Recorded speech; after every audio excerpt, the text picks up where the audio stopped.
Welcome to podcast number 100, How to Get Rich as a Doctor. Instead of helping 11 to 30 patients a day, what if you could affect exponentially more? In just 30 minutes, you can positively impact the patient journey, improve the development of medical devices, and influence emerging treatments. Join more than 2 million healthcare professionals around the world who take part in paid medical studies with M3 Global Research. You have a wealth of medical knowledge and experience that few others possess. Join M3 Global Research and help shape the future of healthcare. You can reach M3 Global Research at www.whitecoatinvestor.com/M3Global. That's whitecoatinvestor.com/M3Global. Thanks so much for what you do. The work you do each day is very important. Sometimes we forget how important what we're doing is because it becomes routine to us.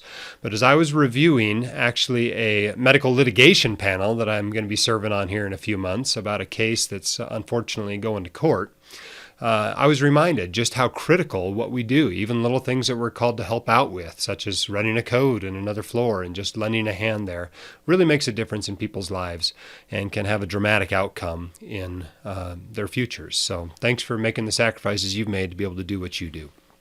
Speaking of which, our quote of the day today comes from Naval, who said, "Become the best in the world at what you do. Keep redefining what you do until this is true." Well, this is podcast number 100. We're really proud that we're still here. If you look around at all the podcasts out there, most of them never even get to podcast 100. They just end up flaming out and giving up before they get there. So this is quite an accomplishment.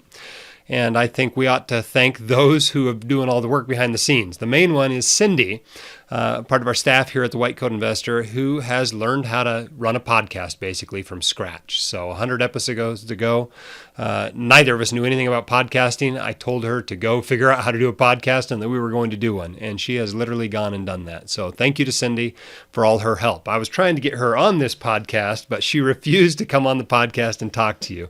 So that's her own fault. Those of you who watch this or listen to this on YouTube probably know that Katie has been putting those videos together as well. So also thank you to Katie for her help with the podcast. In celebration of podcast number 100, I'm announcing a special sale for our Fire Your Financial Advisor course. This is our 8-hour course that takes you from zero to hero. The goal of it is to basically allow you and teach you how to put together your own written financial plan.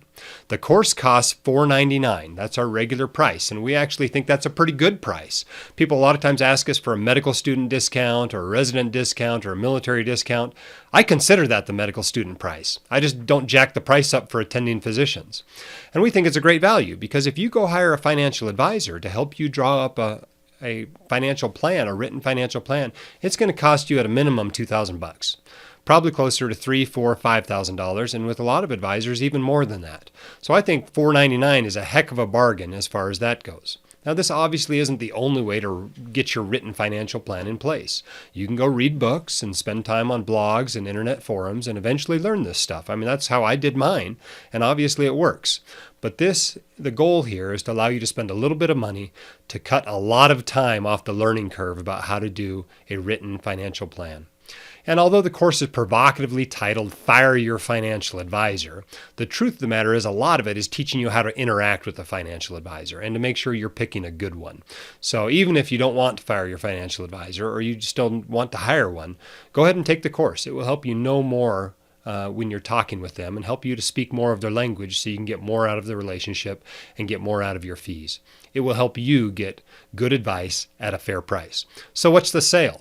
Well, the sale this time is going to be a little different than before. Before we've had a discounted price.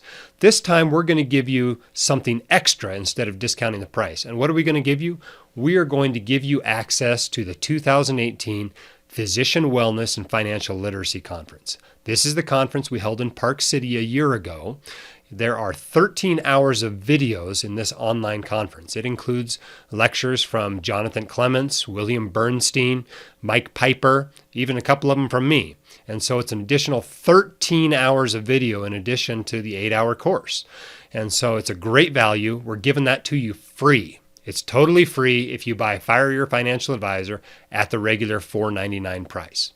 Now, the course, as always, comes with a no questions asked, 100% money back guarantee that lasts 1 week after you buy it. So the only catch with this special discount is we're not going to give you the free conference, the WCI Con 18 conference, until a week has passed, right? No fair, getting the money back guarantee, getting the whole conference, and then asking for your money back. We're not going to let you do that. So you got to wait a week to get WCI Con 18. That's all right. That'll give you some time to take the Fire Your Financial Advisor course. If you really do want it early, just let us know. Shoot us an email. Let us know you're not going to return the Fire Your Financial Advisor course, and we'll give it to you the same day you buy it if you like. But that will eliminate the possibility of you being able to return that course for the money back guarantee. Otherwise, go ahead and come on by the website, and you can just click on a link there to the course and sign up for it. You can do it today. It's easy to sign up. All you need is a credit card, and we'll get you going on that right away and get your financial plan in place. Okay, today I titled this podcast, How to Get Rich as a Doctor. So let's talk for a few minutes about that. The first thing is to avoid getting poor. Okay, what does that mean? Well, initially in the medical pipeline, the first thing most people do is get poor, right? They take on a whole bunch of debt to pay for medical school or dental school or whatever. So minimize how much of that you take out. Minimize the cost of your education, take advantage of other resources, apply for scholarships, go to the cheapest school you can get into, etc. And in particular, make sure you match. If you're a physician doing well enough in medical school and assessing what you really are able to do, and making sure you match is critical. Not matching can be a financial catastrophe. I mean, a lot of people just have to apply twice. No big deal. You only lose a year of earnings. But far too many these days, particularly those coming out of Caribbean medical schools, are not matching at all after 2, 3, 4 tries. And they're left with a physician level of debt and no physician job, no physician level income. And that's a real catastrophe. So make sure you get through your training. The doctor income is what's going to fuel your wealth creation. Even if you end up with a great side gig or you become a real estate mogul, the doctor income is going to kick that off. It's the cash cow. So make sure that you get it. You also want to make sure that you get a good job that you can do for a long time. Career longevity actually matters more than your paycheck. You want something you're going to enjoy doing. Far better to spend 30 years as a pediatrician than 5 years as an orthopedic surgeon. Make sure you get your contract evaluated. Make sure you're being paid fairly. I'm always amazed when I run into people that say they're being paid at the 10th or 20th percentile for their specialty. Why? Are there no jobs that would pay at the 40th or 50th percentile that you would be happy doing? I find that hard to imagine. So either pass on those jobs or try to negotiate a higher pay rate. Far too many of us are getting paid less than we really should be. Another way to make sure you avoid getting poor is to be adequately insured. For most docs, that means disability insurance primarily. Disability insurance protects that cash cow you have, that thing you invested a decade of your life to get, this ability to turn your time into a high income. You need to protect that. If you don't have disability insurance, go by the White Coat Investor, click on recommended insurance agents, and call one of those agents up. This is really important. You need disability insurance. Likewise, you need health insurance. Illnesses and injuries happen to docs too, and they can really do a number on your finances. Property insurance, fire insurance on your home and anything particularly expensive should be insured. If you can't afford to just replace it with cash, you probably ought to have insurance on it. Liability insurance matters as well. Not only professional liability insurance or your malpractice coverage, but also a personal liability policy. Those are usually embedded into your auto policies and your homeowners policies, but you also need to stack a personal liability policy or an umbrella policy on top of those policies. The limits on that should be similar to your malpractice insurance, $1 million, $2 million, $3 million, $5 million, that sort of a limit. The good news is an umbrella policy is very cheap compared to a malpractice policy. I think I pay about now I'm part-time, so I think I'm paying about $10,000 a year in malpractice insurance, and for $200,000 or $300,000 a year, I have twice as much personal liability insurance. It just isn't very expensive. So go out and get an umbrella insurance policy today from the same company probably that offers you either your homeowners or your auto or both. You also, if somebody else is dependent on your income, need to get some term life insurance. Again, this is cheap insurance. It doesn't cost much to get term life insurance. And so get that in place if somebody else is dependent on you. Okay, now you're kind of done playing defense a little bit. It's time to play a little bit of offense in becoming rich as a doctor. Make sure you take advantage of your live like a resident period. This is the period lasting 2 to 5 years after you come out of training. And no matter what your financial situation, you ought to have this period in your life. If your financial situation is bad, you've got low income and relatively high debt, this is the way you clean up that debt. If you live in a high cost of living area, this is how you get into a house in that area. If you don't have loans and you live in a low cost of living area, this is how you build wealth and hit early financial independence. But everyone should do it. Take advantage of that fact that you are used to living on much less. What do I mean when I say live like a resident? Well, a resident's making something like 50 grand a year. And if you can go and start making an attending income of $200 or $250 or $300,000, there's a big difference between 50 grand and $300,000, even with the increased tax burden. If you can just hold your lifestyle somewhere close to that $50,000 a year for a few years, you'll be surprised what you can do with that wealth. You can use the difference to pay off your student loans, to save up a down payment on your dream home, to catch up to your college roommates in retirement savings. And you can do that.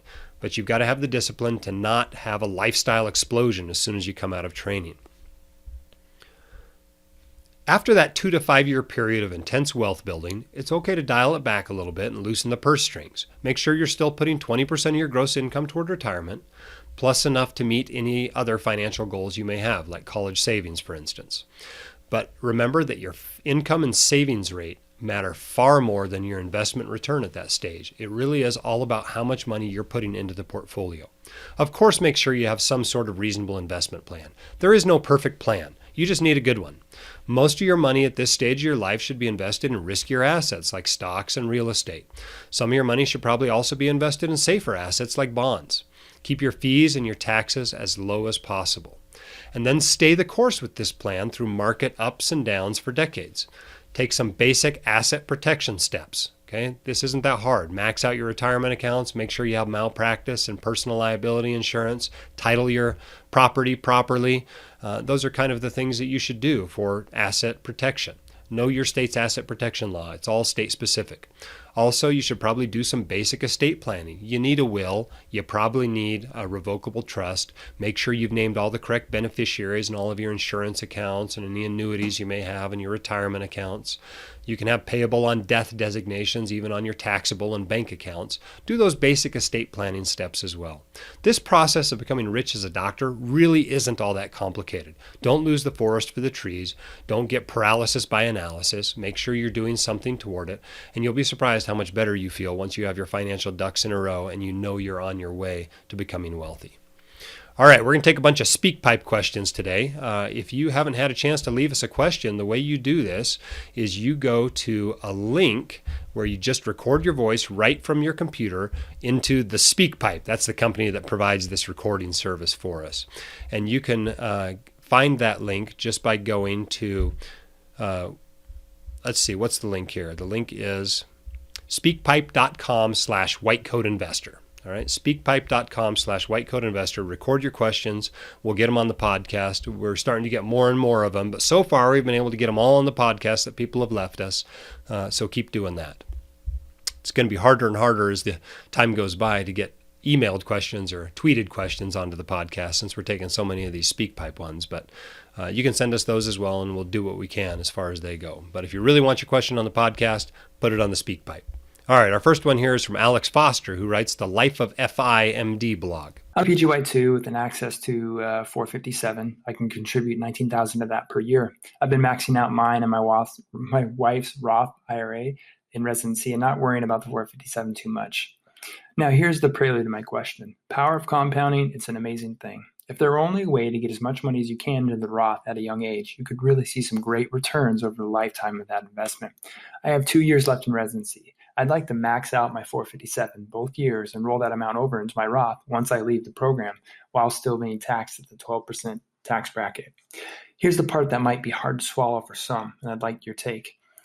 What I'd like to do is take out a balance transfer credit card with an 18 to 21 month 0% interest rate and max out the credit while writing a check to myself and putting it in the bank. I do have an excellent credit score with over 9 credit cards, all with high limits, paid in full on time each month. I'd use this money to offset the money going into the 457 monthly for daily expenses. I think I proved to myself that I can be diligent with money and don't plan to blow it all on cocaine and hookers. Plan A, pay off the card with a sign-on bonus. I know that's not guaranteed. Or dip into other savings, which I do have. Or plan B, apply for another balance card at the end of the term and transfer the balance onto the new card. I'm aware that cards are risky business, but I've used them wisely for 15 years. I'm curious, what would you do to put $38,000 into your Roth in an early stage in your career? Alex is basically asking, should I invest in a 457B using money borrowed on a 0% credit card? Well, 2 questions here, really. One, should you use the 457B to start with? Remember, a 457 is your employer's money, so it's subject to the creditors of your employer. And it also often has different distribution options than a 401k or 403B.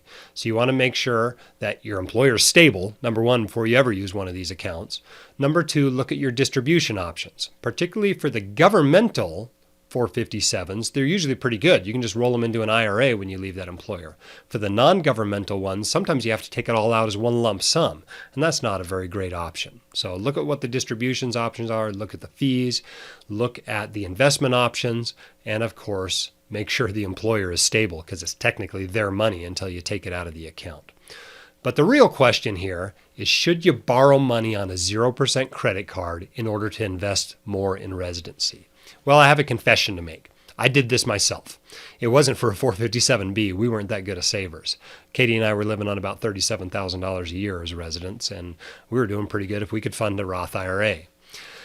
And so that's what we did. But our last year, we didn't have the cash. So we borrowed it on a 0% credit card, and we put it, used that to max out our Roth IRAs. It must have been, 2005, 2006.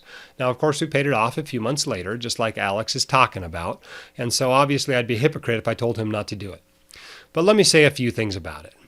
First of all, nothing you do as a resident, short of maybe buying some disability or term life insurance, is going to make you rich. The truth is, what makes you rich is what you do those first few years, particularly the first year out of residency.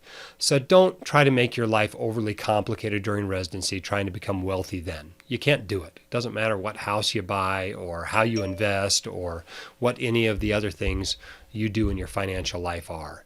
It's really about when you're an attending. So don't kid yourself that this is some necessary thing you have to do to become wealthy.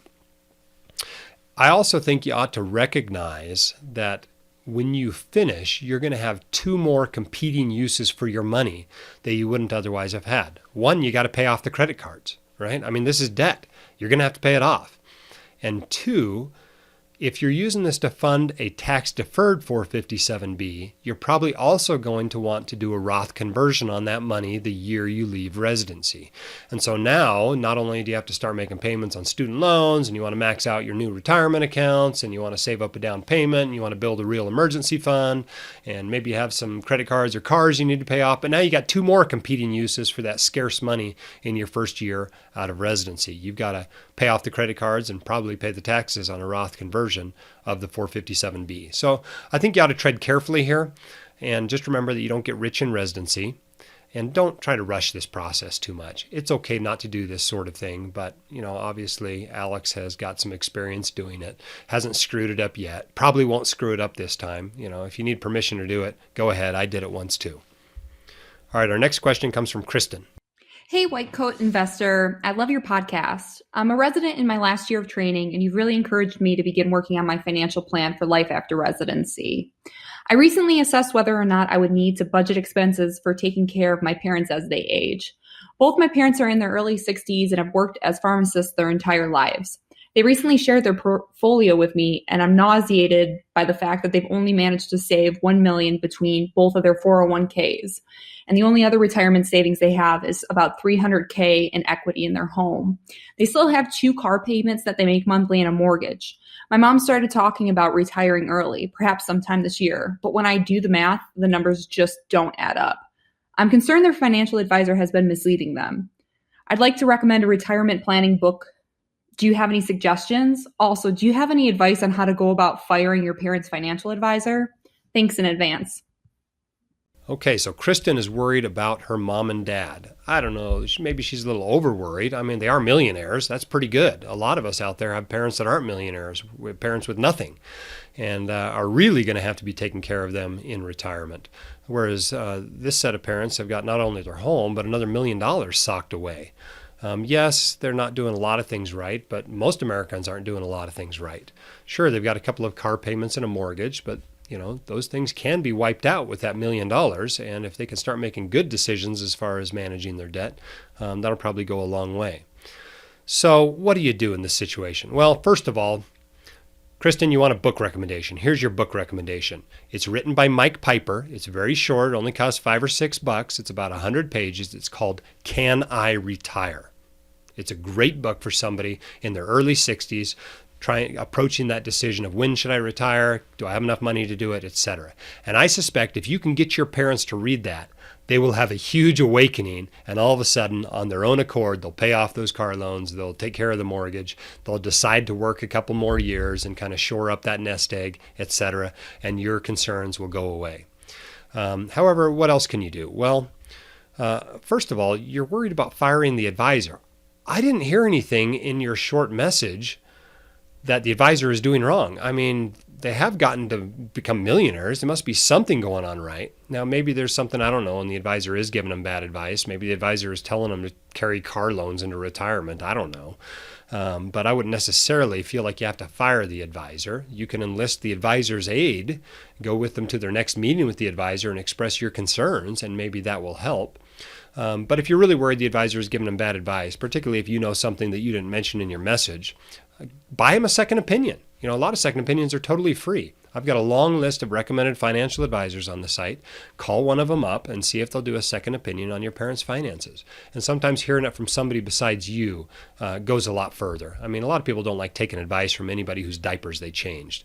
Let's not kid ourselves. So pay for a second opinion for them. But this is not totally undoable, right? They're in their early 60s. They can still work longer. That solves most retirement income problems if you can just work a few more years.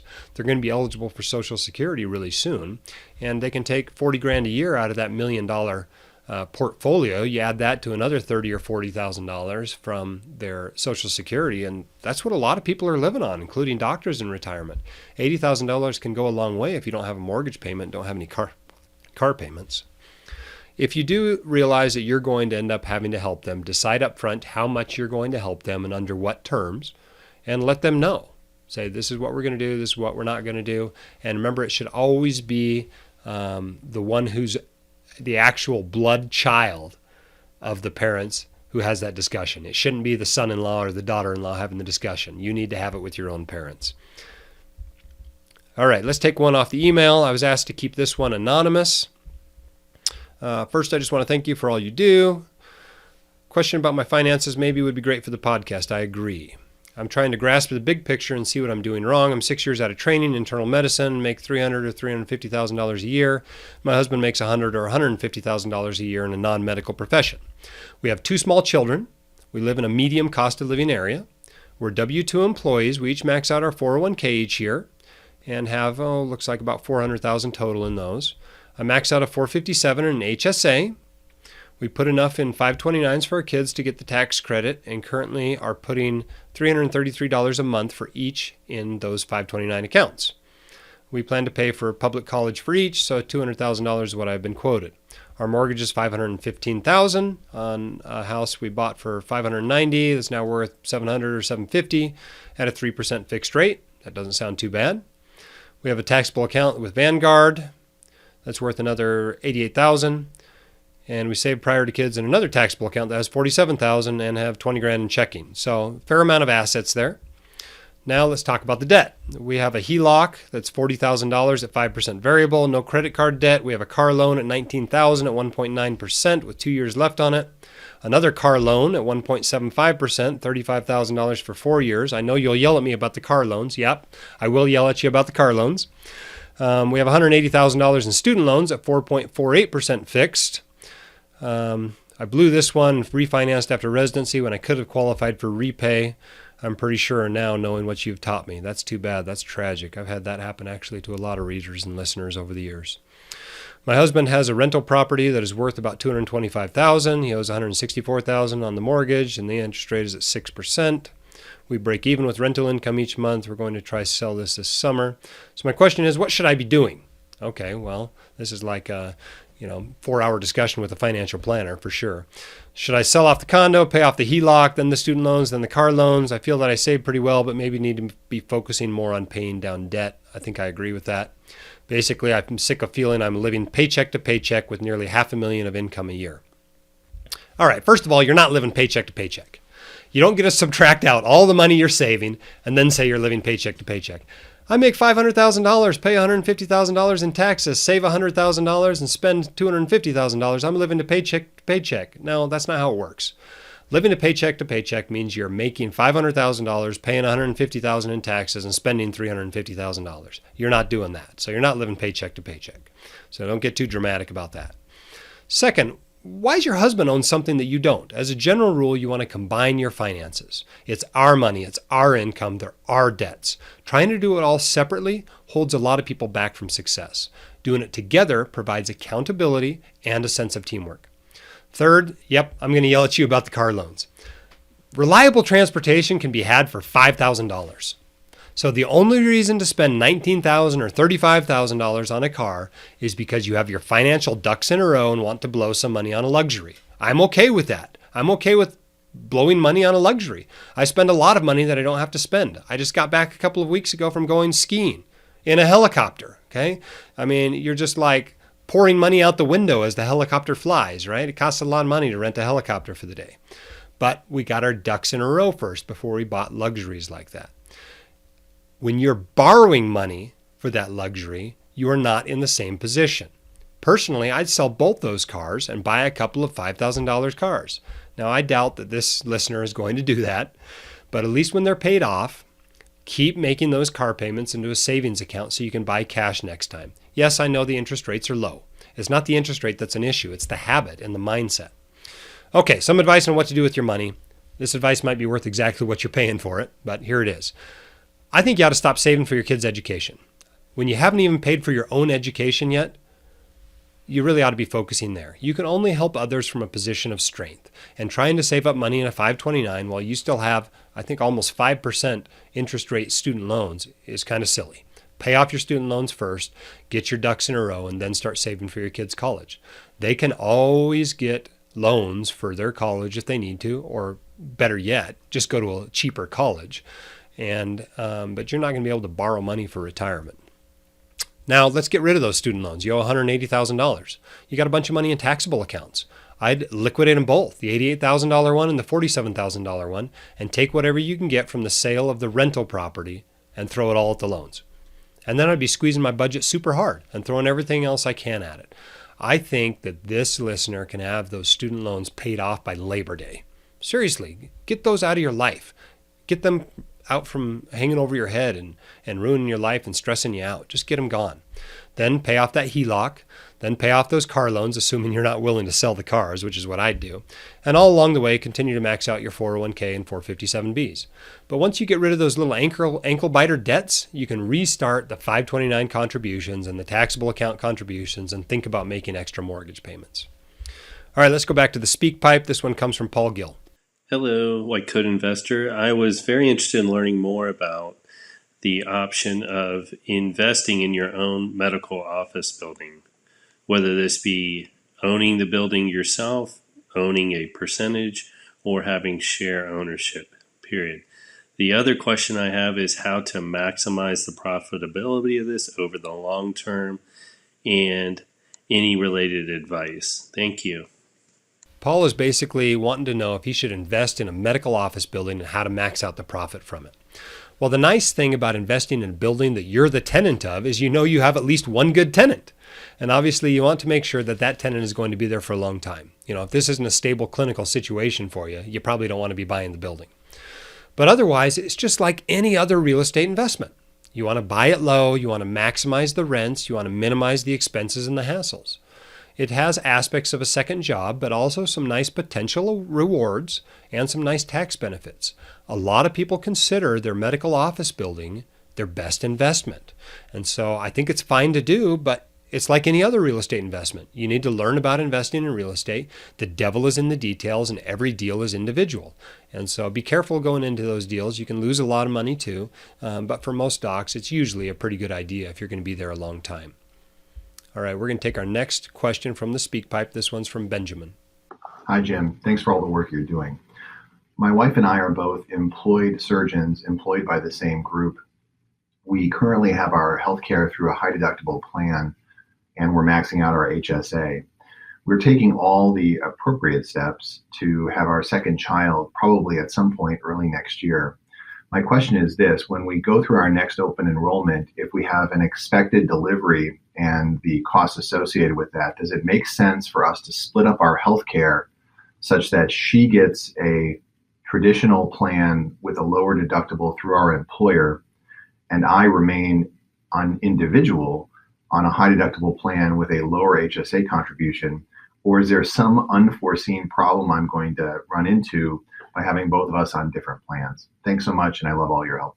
So Benjamin, that comment cracks me up. We're taking the appropriate steps to have a child. That's, as I told my wife, that's the best part is the trying. But at any rate, he's asking, should we split our health plans and keep just me on the high deductible health plan? Well, in this sort of a situation, you just have to run the numbers. I'd probably keep it simple and just not do the high deductible health plan for that year. But I guess it could make sense to split it between the two partners. The general rule here with high deductible health plans is that you first choose your health plan, the one that's appropriate for you and your medical situation.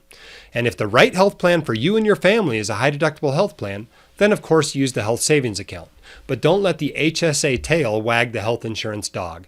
Look at the health insurance first and don't do anything just to get an HSA. It's not that valuable. I mean, it's only a $7,000 a year family contribution, a $3,500 a year individual contribution. It's not going to change your financial life dramatically, but it is a nice investment account if you're going to use a high deductible health plan anyway.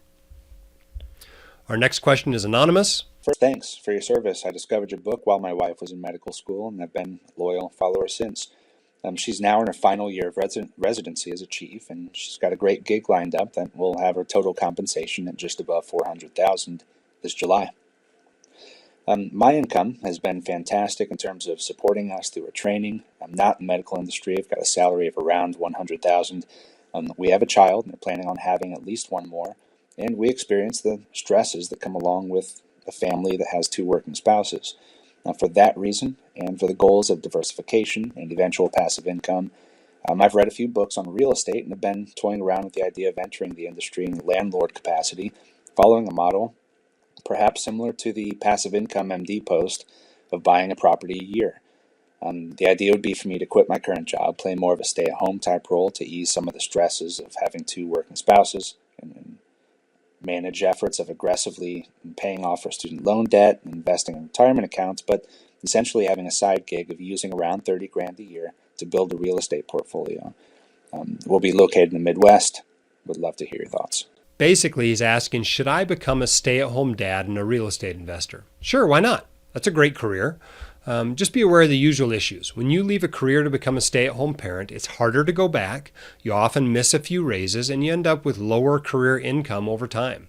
So sometimes it's better to go part-time in case you're not sure, or kind of ease your way out so that you can go back at some point, especially in that critical first year out of residency when you have all these great uses for cash and not much cash. So I think that's something to be careful about there. But I think real estate investing is great. If you want to be a real estate investor, there's some benefits to being a real estate professional. You're able to deduct your losses that way, and you can get a realtor license and cut down on the commissions you have to pay when you buy and sell. You can really get access to the MLS, for instance, and there's lots of things you can do when you become, a part-time or a full-time real estate professional that can make it a great combination with a physician. The idea is the physician income provides the cash to invest, and the other person spends their time on the investment and can really add value there. All right, our next question comes from Nathan. Hi, Jim. My name is Nathan, and I wanted to thank you for what you do. I have a question about Roth IRA asset allocation for my son. He is 3 years old and currently employed by my company as a model. We plan to continue to fund his Roth IRA with about the maximum amount possible until he is age 18. My question is about asset allocation. I've read some of your posts about 529 plan asset allocation, and I wonder if you have similar thoughts about Roth IRAs for my child, period. Again, he's 3 years old, and I plan to max out his Roth contributions until he's about 18. What specific advice can you give me, or more accurately, what would you do for a Roth IRA fund for your child age 3 moving forward for the next 15 years or so, period? I'm looking for specific asset allocation advice, or at least as specific as you're willing to give. Again, thanks a million for what you do. It's been invaluable to me and my family. Okay, so basically Nathan's asking about the asset allocation for a 3-year-old's Roth IRA. Well, the nice thing about kids is they have a very high risk tolerance. They're not paying attention to how much that money is winning or losing or gaining or any of that during market downturns. So you can be pretty aggressive with their money, I've found. They don't really care. And for me, I don't feel like it's my money. So it's easier for me to invest it aggressively as well. So all of my kids' money, I invest pretty aggressively. Their 529s are 100% stock. In fact, 50% of the stock in my kids' 529s is small value. I just take a lot of risk there because I feel like I can make up the difference out of my earnings. I have other, assets that I can use to pay for that. They can go to a cheaper school. Heck, they could take out loans, although I anticipate my kids won't be taking out college loans. But there are just so many options there. I feel like you can be really aggressive. Obviously, a 3-year-old has a very long time horizon, can afford to take a lot of equities risk. So I think it's okay there being pretty aggressive. Some people in that situation would probably go 100% stock. What I do in my kids' Roth IRAs is I just keep it simple. I just chose the latest year I could among the Vanguard Target Retirement Funds. So all my kids' Roth IRAs are in the Vanguard Target Retirement 2060 Fund. And I think that's about 90% stock and about 10% bonds. So it's not 100% stock, but it's still pretty darn aggressive. And it's a one-stop shopping solution that they can just leave it there once they're 18 and leave the house and be perfectly fine there. So that's what I've been using in their Roth IRAs. Perhaps a more important thing to talk about in this sort of a situation, because I do the same thing, as you've noticed if you read the blog, my kids' pictures are all over it. And I'm paying them to be models. And I'm paying them a fair price. I've done all the paperwork. I even showed that they were U.S. citizens. And, I issue them W-2s and do a W-3 each year. And I keep time cards for their modeling time. Everything is by the book so that if I ever get audited, I can prove that income. But I think you need to be careful just how much you're paying, right? You're talking about maxing out a Roth IRA each year, paying a kid $6,000 to be a model for your website. I mean, even if the going rate for a kid model is $100 an hour, that's 60 hours a year they're modeling for you. Might be a little tricky convincing the IRS that that is indeed a fair salary for them. Be aware, too, if you are employing your kids that are under 7, the IRS actually is not the IRS. It's the Social Security Administration is going to send you a letter every year asking you what they do for your business. I just fill that out, model, and send it back to them. But you need to be a little bit careful there. You got to pay them a fair rate, and you got to treat them like any other employee.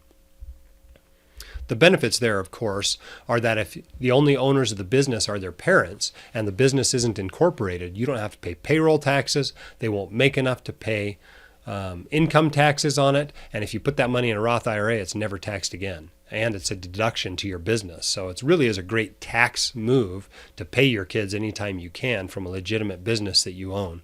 But you need to be careful that you do it by the book. All right, we're coming to the end of this podcast. Don't forget about that Fire Your Financial Advisor sale. Okay, you can get to those links right from the website. Just click on the courses at the top and go to Fire Your Financial Advisor. That will be good for the next week. This sale is going to be open from April 4th, which should be the day this podcast is released, through April 12th.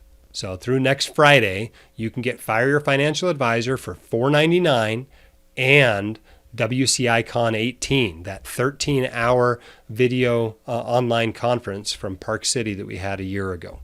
All comes totally free when you buy Fire Your Financial Advisor at the regular price.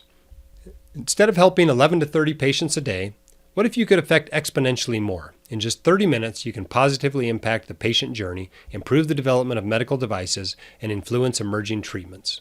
Join more than 2 million healthcare professionals around the world who take part in paid medical studies with M3 Global Research. You have a wealth of medical knowledge and experience that few others possess. Join M3 Global Research and help shape the future of healthcare. You can reach them at www.whitecoatinvestor.com/M3Global. That's whitecoatinvestor.com/M3Global. Head up, shoulders back. You've got this. We can help. And we'll see you next time on the White Coat Investor Podcast.